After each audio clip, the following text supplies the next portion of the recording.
Monsieur le ministre, bonjour. Bonjour. Monsieur le ministre, le président français Emmanuel Macron a annoncé le départ du Mali des forces de l'opération Barkhane et de l'opération Takuba. Il a estimé que cela prendrait de 4 à 6 mois. Ce vendredi, la junte a réagi en, je la cite, invitant la France à retirer sans délai les troupes de Barkhane et de Takuba. Quelle est votre réaction à ce qu'on peut appeler une mise en demeure ? Bon, je n'ai pas de réaction à cela. Moi, je m'en tiens au fait que, en toute responsabilité, ces forces-là quitteraient le Mali de manière ordonnée. Puis, c'est tout ce que j'ai comme commentaire. Je n'ai pas de... Par contre, ce qu'elles vont créer, nous connaissons ce que ça va entraîner pour le Niger. C'est-à-dire que, vous savez qu'aujourd'hui, nous avons une accalmie à la frontière du Mali. Dans le nord Tillabéri, nous avons une accalmie. Parce que de l'autre côté de la frontière, vous savez que nous n'avons pas de force malienne, nous n'avons pas d'armée malienne de ce côté-là de la frontière. Nous avons l'armée française et les groupes terroristes. L'armée française, Takuba et les groupes terroristes. Et aujourd'hui, nous avons une accalmie sur cette zone à cause du travail efficace mené par Takuba et par Barkhane. Et évidemment, leur retrait va entraîner une pression plus importante sur nous, alors qu'aujourd'hui nous avons l'essentiel de nos forces vers la frontière burkinabé parce que l'action des forces françaises et des forces européennes nous a permis d'avoir l'accalmie, l'action efficace bien sûr. Donc cela va entraîner forcément une pression plus grande sur nous. Surtout si c'est sans délai.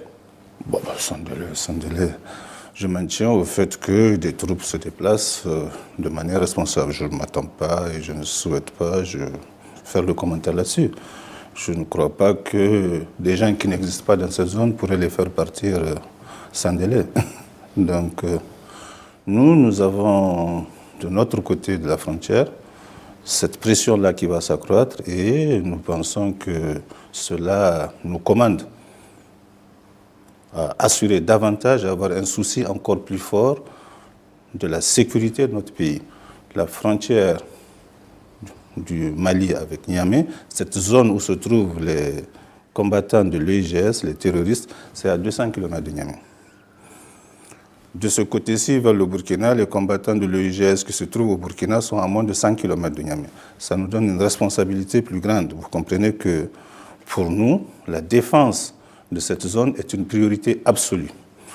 La responsabilité du président de la République et du gouvernement, c'est d'assurer et de donner la sécurité aux populations. C'est ça notre responsabilité. Et c'est pourquoi nous accueillons tout allié, tout ce qui viendra nous renforcer et renforcer notre sécurité sur cette ligne. Et que les forces européennes et françaises viennent jouer un rôle de cordon sanitaire sur cette frontière-là, avec le vide qui sera créé dans cet espace-là, il va de soi que cela augmente notre sécurité sur une zone où nous tenons qui est à 200 km de la ville de Niamey, la capitale de notre pays. Mais est-ce que la junte, quand même, ne se bat pas contre les djihadistes ? Est-ce que vous avez l'impression qu'ils veulent peut-être discuter avec eux ? Avec le départ des Français dans cette zone, il va de soi que les terroristes, ce sera un appel d'air pour eux. Donc, par conséquent, nous aurons une pression nouvelle, renouvelée sur cette frontière-là. L'arrivée des Français de ce côté-ci de la frontière permettra certainement de renforcer le cordon sanitaire par rapport, en fait, à ce sanctuaire terroriste que constitue le Nord Mali. Alors, de l'autre côté de la frontière, maintenant, il va y avoir des combattants russes. Et le pari de Tout le Bamako... monde, ils n'y sont pas, nous ne les avons pas vus. Et le pari de Bamako, c'est que ces combattants russes vont réussir là où les soldats français ont échoué. Est-ce que c'est possible ? Dans la propagande que nous subissons, j'ai entendu des gens dire au Niger que, attention, les chefs djihadistes sont déjà au Niger chassés par les combattants russes. Ils sont à Yorou, les Iya d'Agali et tout ça, sont en territoire nigérien. C'est pour vous dire que beaucoup de choses se racontent, des choses les plus grotesques. De ce côté-ci de la frontière, nous ne voyons ni combattants russes, ni armée malienne. Je ne sais pas ce que feront les combattants russes, ce qu'ils viendraient faire, ces mercenaires, comment ils se comporteront et quels seront leurs résultats. Nous nous occupons de la sécurité de nos populations. En tout cas, vous en doutez de l'efficacité des Russes. Nous avons des mercenaires qui n'ont pas de responsabilité internationale. C'est un phénomène nouveau dans notre espace et nous pensons que cela, sur le plan éthique et sur le plan diplomatique, sur le plan de la paix dans la région et de l'organisation de la responsabilité des États, c'est des gens qui n'ont aucune responsabilité vis-à-vis de qui que ce soit, qui sont des forces irrégulières et des forces nouvelles dans cet espace que nous ne connaissons pas. Et nos communiqués de la CEDEAO, les chefs de l'État de la CEDEAO, ont marqué leur préoccupation par rapport à la présence de ce type de force dans notre espace. Et nous en sommes solidaires. Voilà. Alors, en parlant de forces régulières, le départ de Takuba et de Barkhane, surtout s'il est sans délai, ça veut dire que des milliers de soldats français vont désormais s'installer au Niger. Je ne connais pas le nombre. Dans le principe, ils sont 2500 au Mali. Je n'en connais pas le nombre. Les questions seront discutées maintenant de manière... Il s'agit d'une articulation, d'une restructuration qui est en train de se faire. Les discussions seront engagées avec les autorités militaires du Niger et puis les autorités militaires des autres pays de la sous-région pour voir comment les articuler. Pour le moment, c'est dans le principe. Nous, dans le principe, nous sommes prêts à accueillir les forces européennes, les forces spéciales européennes, y compris françaises, sur notre territoire.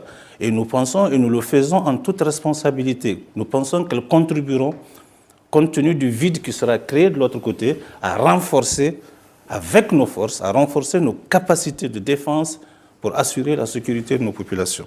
Alors, fin 2021, à Terra, en novembre, un convoi militaire français a été pris à partie violemment par des civils. Il y a eu 3 civils nigériens tués. Donc, est-ce qu'en amenant, peut-être pas des milliers, mais en tout cas des centaines de soldats français, des bases supplémentaires françaises, est-ce que vous ne prenez pas un risque politique parce que le sentiment anti-français pourrait être exacerbé? Vous savez ce qu'on a dit aux jeunes de Terra? On leur avait dit que le convoi français c'était le 31e convoi ou 33e ou quelque chose comme ça. C'était un convoi habituel. Mais cette fois-ci, ce convoi apportait des armes pour les terroristes. Et les gens ont cru, tout à l'heure je vous disais que les gens ont cru qu'Iyad était en territoire nigérien dans la ville d'Ayoru parce qu'il a été chassé par les Russes. Vous voyez comment la puissance et l'effet dévastateur rapide de certains types de communication. En ce qui concerne le sentiment anti-français, d'abord, premièrement, nous n'avons pas actuellement d'accord de défense avec qui que ce soit. Les accords de défense supposent qu'il y ait quand un pays est attaqué, l'autre vient à sa rescousse. Ici, il s'agit d'une entreprise commune de lutte contre le terrorisme que nous menons avec beaucoup de pays, y compris européens, comme africains. Nous avons signé des accords de coopération sur la sécurité avec l'Allemagne, avec les États-Unis, avec la France. C'est les mêmes types d'accords de coopération qu'on a signés. Et ces accords-là ne sont pas soumis tels qu'ils sont. C'est les accords de défense qui sont soumis au Parlement. Ceux-là, non, ne sont pas soumis au Parlement. Mais pour cette fois-ci, compte tenu de la propagande qui est menée à propos du sentiment anti-français, à propos du peuple nigérien qui serait contre la présence de forces étrangères sur notre pays, le président de la République,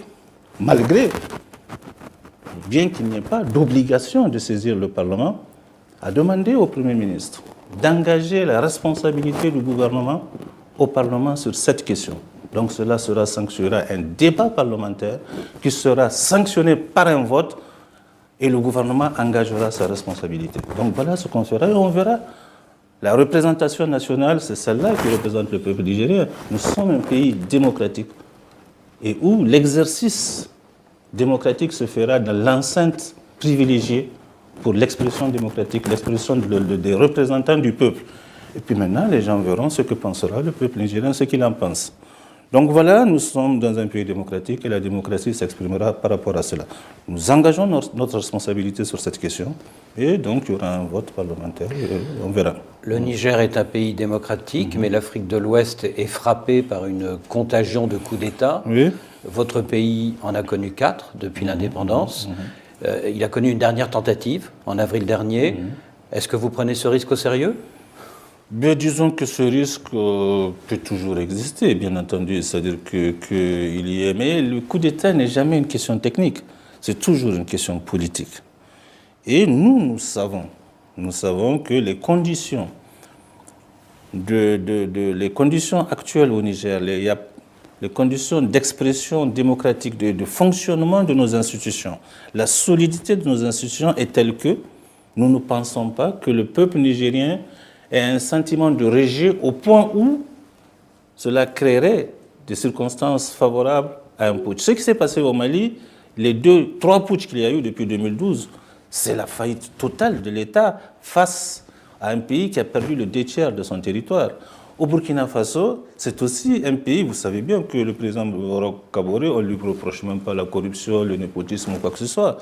C'est la faillite, l'incapacité, l'occupation, la perte de contrôle pratiquement du nord et de l'est de son territoire qui a fait que cette armée elle-même, qui était sur le front, est venue prendre le pouvoir en disant que, en prétextant de l'incapacité d'assurer la sécurité. Chez nous, au Niger, il n'y a pas de sanctuaire terroriste dans notre pays. Voilà pourquoi nous ne partageons pas les mêmes situations que le Mali, qui n'a pas de contrôle sur les 2/3 de son territoire, ou que le Burkina, où il y a eu un effondrement, il faut le dire réel, du nord de ce pays. Et c'est les mêmes armées qui ont échoué, qui viennent prendre le pouvoir. Je ne sais pas si elles pourront répondre à la guerre qu'elles n'ont pas pu mener hier. Donc voilà un peu, mais nous ne présentons pas les mêmes caractéristiques. Ensuite, nous voulons prouver, et nous allons le prouver, nous sommes en train de le prouver, qu'on peut être un État démocratique, un État où fonctionnent des institutions, là je viens de parler de saisine du Parlement, et un État stable qui peut aussi, en plus, dans une relation intelligente et responsable avec des partenaires africains comme européens, vaincre le terrorisme. Merci, Monsieur le Ministre, de nous avoir accordé cet entretien.